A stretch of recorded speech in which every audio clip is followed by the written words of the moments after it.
அனைவருக்கும் வணக்கம். ஓம் பூச்சியாய ராகவேந்திராய சத்திய தர்ம ரதாயச பஜதாம் கல்ப விருஷாய நமதாம் காமதேனுவி. ஸ்ரீ ராகவேந்தருடைய பொற்பாதம் தொட்டு வணங்கி குரு வாழ்க, குருவே துணை. நெட்சன் டிவி நேயர்கள் அனைவருக்கும் வணக்கத்துடன் மிக அருமையான தமிழ் புத்தாண்டு நல்வாழ்த்துக்களுடன் உங்களுடைய ஆசீர்வாதம், அதேபோல இறைவனுடைய அனுகிரகமும் பிரபஞ்சத்துடைய ஆற்றலும் நமக்கெல்லாம் இந்த தமிழ் புத்தாண்டுலேருந்து நல்லா இருக்கணும். எல்லாரும் சுகமாக இருக்கணும், ஐஸ்வர்யத்தோடு இருக்கணும், ஆரோக்கியத்துடன் இருக்கணும்னு இறைவனிடம் பிரார்த்தனை செய்து கொண்டு மிக அற்புதமாக 14/4/2026 சதயம் நட்சத்திரத்தில் சந்திரன் பிரவேசிச்சுட்டு இருக்கக்கூடிய காலகட்டத்தில் செவ்வாய்க்கிழமை பிறக்கக்கூடிய அற்புதமான ஏகாதேசி திருநாளில் இந்த தமிழ் புத்தாண்டு பெருமாளுடைய அமைப்பிலும் ராகு நட்சத்திரத்துடைய விஷயத்திலையும் பிறக்கிறனால இந்த பராபவ அப்படின்னா சில பிரச்சனைகள், அவமானம், கெட்ட பேர் இந்த அரசு சார்ந்து இருக்கக்கூடியவங்களுக்கோ அரசியல்ல மத குருமார்களுக்கெல்லாம் நிறைய பிரச்சனைகள் வரும். உடல் ஆரோக்கியம் பிரபலியமாக இருக்கிறவங்களுக்கு உடல் ஆரோக்கியம் ஏதாவது கெடக்கூடிய அமைப்பு வரும். பெரிய பெரிய கண்டமெல்லாம் கொடுக்கக்கூடிய காலகட்டமாக இருக்கும். பல மாற்றத்தை ஏற்படுத்துங்க. அதாவது இந்த ஆண்டு பாதிக்கு மேலே ஒரு மாதிரி ஜூனுக்கு அப்புறம் ஒரு கேட்டகரியும் ஜூனுக்கு முன்னாடி ஒரு விஷயமும் நாடு சார்ந்து ஒவ்வொருத்தருங்க வீட்லேயும் பல விஷயங்கள் மாறணும்னு வச்சுங்களேன். கோச்சார கிரகங்கள் காலசர்பத்துடைய அமைப்பில் மற்ற 7 கிரகங்கள் அடவுல இருக்குது. அப்போ மற்ற கிரகங்கள் கால சர்ப தோஷம்னா ராகு கேது, அந்த கும்பத்தில் ராகு சிம்மத்தில் கேதுங்க. இப்படி இருக்கக்கூடிய விஷயங்கள் 3 கிரகங்கள் புதன், செவ்வாய், சனி பகவான் மீனத்தில் இருக்கார். அதே போல் செவ்வாயோடைய விஷயங்கள் எல்லாமே புதனுடைய அந்த நீச்சம் பெற்ற புதனுடைய இருக்கிறனால உறவுகள் சார்ந்து செவ்வாய் சனியான ஒரு ஆரோக்கியத்தை குறையாக கொடுக்கறது, ஒரு எப்படிங்கன்னா அவமானம் கெட்ட பேருங்கிறத விட ஆக்சிடென்ட் ஒரு விபத்தை கொடுக்கக்கூடிய அமைப்பெல்லாம் கூட இருக்குது அப்படிங்கிறத நம்ம தெரிஞ்சுக்கலாம். அப்போ ஏதாவது போர், இது மாதிரி பூகம்பம், காற்றுனால பிரச்சனை, இது மாதிரி பஞ்சபூதத்தினால ஒரு இடர்களை துயரங்களை சந்திக்கக்கூடிய காலகட்டமாகவும் இந்த பராபவ ஆண்டுடைய பலாபலன்ல காட்டுதுங்க. எவ்வளோ விஷயங்கள் இருந்தாலும் இறைவன் நமக்கு எல்லாமே நல்லது செய்யட்டும். பங்குனி பிறக்கக்கூடிய இந்த புத்தாண்டு உங்களுக்கு முடிஞ்சு சித்திரை 1 அப்படிங்கிற அந்த பார்டர்ல ஆரம்பிக்கக்கூடிய சித்திரை வெயில், கத்திரி வெயில் அப்படிம்பாங்க. இதில் திருமணம் ரொம்ப இருக்காதுங்க. 2-3 முகூர்த்தம் தான் வரும் இந்த மாதம். அப்படி ஆரம்பிக்கிற விஷயம் சூரியன் உச்சம் பெற்றிருக்கிறார். அதெல்லாம் அந்த கள்ளழகர் மதுரையெல்லாம் ரொம்ப விசேஷமாக கொண்டாடக்கூடிய அமைப்புகள்லாம் வரும்.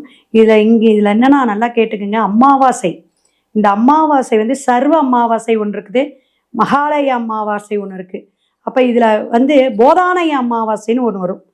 அந்த போதானய அமாவாசை இந்த மாதம் வருதுங்க. 16ஆம் தேதியும் 17ஆம் தேதி 2 நாள் மிங்கிலாய் வரக்கூடிய விஷயங்கள். அதெல்லாம் நீங்கள் ஃபோன் பண்ணி டீட்டெயிலாக கேட்டுக்கோங்க. நரசிம்ம ஜெயந்தியெல்லாம் வரக்கூடிய ஆரம்பத்திலேயே சித்திரை மாதம் வரக்கூடிய அமைப்பெல்லாம் இருக்குது. 12 தமிழ் மாதத்தில் ஒவ்வொரு மாதத்துடைய அமைப்பிலும் இந்த புத்தாண்டு பிறக்கக்கூடிய விஷயத்தில் மேசம் முதல் மீனம் வரை ஒவ்வொரு ராசிக்கும் நமக்கு பலாபலன் பரிகாரத்துடன் பார்க்கலாம். வீடியோக்குள்ளே போகலாம். கன்னிராசி. கன்னிராசி காலசக்கரத்திற்கு 6வது பாவகம். புதனுடைய அமைப்பு, அறிவு சார்ந்த விஷயம், கூர்மையான ஒரு சிந்தனை, எதுலேயுமே ஒரு அக்கறையோட செயல்படக்கூடியவங்க அப்படின்னா கன்னிராசிங்க. குரு பகவான் பார்த்தீங்கன்னா 10ஆம் இடத்துல கர்மஸ்தானத்தில் இருந்துச்சு.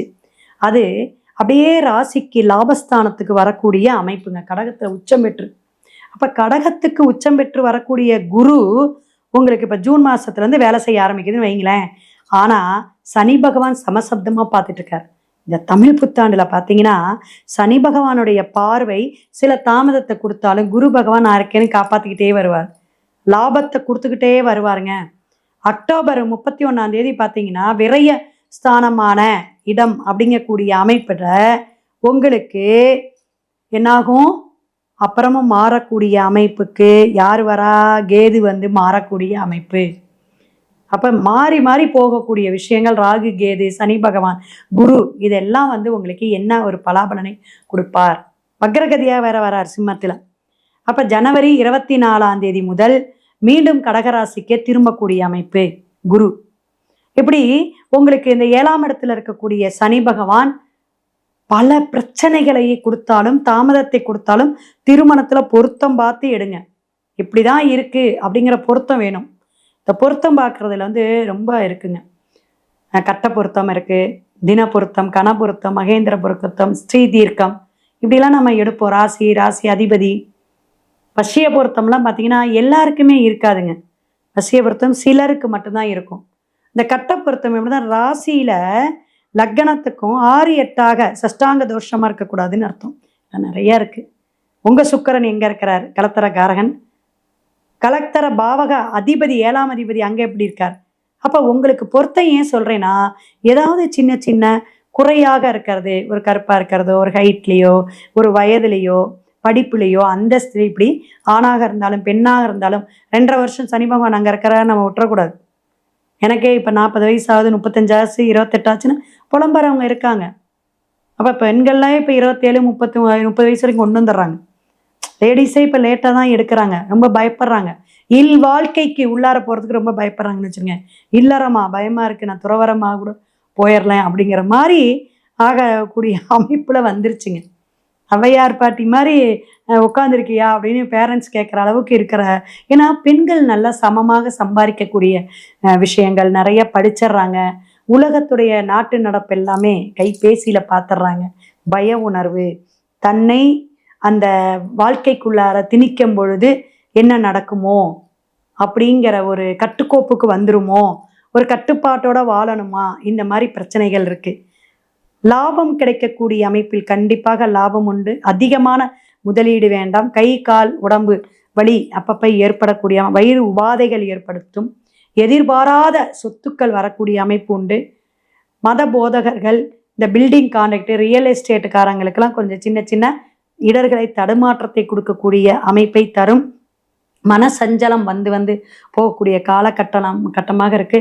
சகல தோஷங்களும் தீரக்கூடிய விஷயங்கள் உங்களுடைய வழிபாட்டு முறையில் நீங்கள் தப்பிச்சுக்கலாம். லாபகரமான மாதமாக இருந்தாலும் சமாளிக்கக்கூடிய குடும்ப சூழ்நிலை ஏற்படுத்தும். அதுவா இதுவான்னு போட்டு சமாளிச்சிருவீங்க. அந்த அளவுக்கு ஒரு குடும்பம் சார்ந்து ஒரு மன உளைச்சலை கொடுத்துக்கிட்டே தான் இருக்கும். இதெல்லாம் இருந்தாலும் சனி பார்க்கறனால திருநள்ளாறு அல்லது குச்சனூர் சனிக்கிழமை போயிட்டு ஒரு வழிபாடு எடுத்துட்டு வாங்க. திருவிடை மருதூர் 4ஆம் இடத்தை சனி குரு ரெண்டுமே பார்க்குறார். உங்களுக்கு 4ஆம் இடம் தனுஷுங்க. கேந்திரபாவம்னு சொல்லக்கூடிய வீடு, வண்டி, வாகனம், சுகத்தை கொடுக்கக்கூடிய குரு பகவான் தன்னோட இடத்த பார்க்குறார். அப்போ இந்த ஜூனுக்குள்ளார ஒரு தடவை திருவிடை மருதூர் ஃபேமிலியோட போய் வழிபாடு எடுத்துட்டு வாங்க. மேற்கொண்டு உங்களுடைய ஜாதக கட்டம் எப்படி இருக்குது அப்படிங்கிறதையும் பார்த்துக்கணும். முழு பலாபலனையும் நல்ல பரிகாரத்துடன் உங்களுடைய ஜாதகத்தை பார்த்துக்குங்க. சிவாய நம. திருச்சிற்றம்பலம்.